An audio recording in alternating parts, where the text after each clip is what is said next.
Hi అండి. ఇవాళ వచ్చేసి ఏదైనా స్వీట్ తినాలనిపించినప్పుడు అప్పటికప్పుడు ఇలా రవ్వ కుకీస్ తయారు చేసుకోండి. చాలా క్రిస్పీగా, టేస్టీగా చాలా బావుంటాయి.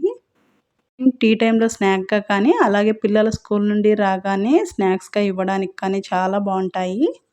ఇలా తయారు చేసి పెట్టండి. పిల్లలు కూడా చాలా ఇష్టంగా తింటారు. వీటిని స్టోర్ చేసుకున్నట్లయితే 1 వీక్ దాకా నిల్వ ఉంటాయి. ఎలా తయారు చేసుకోవాలో ప్రాసెస్ చూసేద్దాం. ముందుగా ఒక మిక్సింగ్ బౌల్ తీసుకొని అందులోకి ఒక ఎగ్ వేసుకోవాలి. ఒక స్పూన్ తీసుకొని వైట్ అండ్ యెల్లో బాగా మిక్స్ అయ్యేలాగా కలుపుకోవాలి. ఈ ఎగ్ అంతా బాగా మిక్స్ అయిపోయిన తర్వాత అలాగే ఇందులోకి ఒక కప్పు దాకా షుగర్ వేసుకోవాలి. మీరు తినే స్వీట్ని బట్టి ఇందులోకి షుగర్ని వేసుకోండి. షుగర్ అంతా ఎగ్లో బాగా మెల్ట్ అయిపోయేలాగా కలుపుకోవాలి. చూడండి, ఒక 2-3 నిమిషాల పాటు ఇలా బాగా మిక్స్ అయ్యేలాగా కలుపుకోవాలి. ఇప్పుడు వచ్చేసి ఇందులోకి ఒక 1 టేబుల్ స్పూన్ దాకా ఆయిల్ వేసుకోవాలి.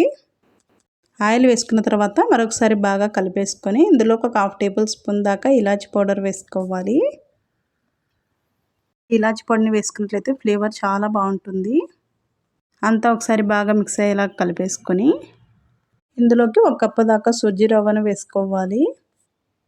సొజ్జి రవ్వనే బొంబాయి రవ్వ అని కూడా అంటారు కదా, అదే ఒక కప్పు దాకా వేసుకొని బాగా కలుపుకోవాలి. ఇందులోకి వాటర్ వేసుకోవాల్సిన అవసరం లేదు. మనం తీసుకున్న ఎగ్ షుగరే సరిపోతుంది. అలాగే ఇందులోకి ఒక 1/2 కప్పు దాకా గోధుమ పిండిని కానీ మైదా పిండిని కానీ వేసుకోవాలి. మీకు మైదా పిండి వేసుకోవడం ఇష్టం లేనట్లయితే గోధుమ పిండి వేసుకొనైనా తయారు చేసుకోవచ్చు. ఇందులోకి ఒక చుక్క వాటర్ కూడా పట్టదండి. మనం తీసుకున్న ఎగ్గే సరిపోతుంది. మరి లూజ్గా అయినట్లయితే కొంచెం గోధుమ పిండిని వేసేసుకొని అంతా బాగా మిక్స్ అయ్యేలాగా కలుపుకోవాలి. లూజ్గా అయినా పర్లేదు, పిండి వేసుకొని కలుపుకోవచ్చు. మరి గట్టిగా అవ్వకుండా చూసుకోవాలి. ఇలా వేసేసుకొని అంతా బాగా మిక్స్ అయ్యేలాగా మనం చపాతీ పిండికి ఏ విధంగా అయితే పిండిని కలుపుకుంటామో ఆ విధంగా కలుపుకొని తీసుకోవాలి. ఇలా కలుపుకున్న తర్వాత అలాగే ఉంచేసుకొని మూత పెట్టేసి ఒక 10 నిమిషాల వరకు పక్కన ఉంచుకోవాలి. ఒక 10 నిమిషాల తర్వాత చూడండి, పిండి మెత్తగా నానిపోయి సాఫ్ట్గా అయ్యింది. ఇప్పుడు చేతి వేళ్ళకు కొంచెం ఆయిల్ని కానీ గీని కానీ అప్లై చేసుకొని పిండిని మరొకసారి బాగా మసాజ్ చేసుకోవాలి. ఇప్పుడు ఇలాంటి చపాతీలు తీసుకునే పలక తీసుకొని దీనిపైన ఉంచుకొని రోల్ చేసుకోవాలి. ఇప్పుడు పిండిని 2 పార్ట్స్గా కట్ చేసుకొని మిగిలిన పిండి అంతా ఆరిపోకుండా పక్కన ఉంచుకోవాలి. ఈ పిండిని అంతా చిన్న సైజులో రోల్ చేసుకోవాలి. ఈ విధంగా రోల్ చేసుకున్న తర్వాత చిన్న చిన్న పీసెస్ లాగా కట్ చేసుకోవాలి. చూడండి, వీడియోలో చూపించిన విధంగా ఇలా పీసెస్ లా కట్ చేసుకున్న తర్వాత చాక్లెట్ షేప్ ఎలా ఉంటుందో ఆ షేప్లో తయారు చేసుకోవాలి.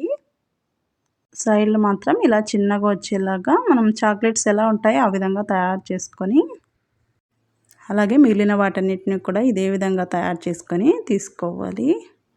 మీరు కావాలంటే ఇదే పిండితో ఏదైనా వేరే షేప్లో కూడా తయారు చేసుకోవచ్చు.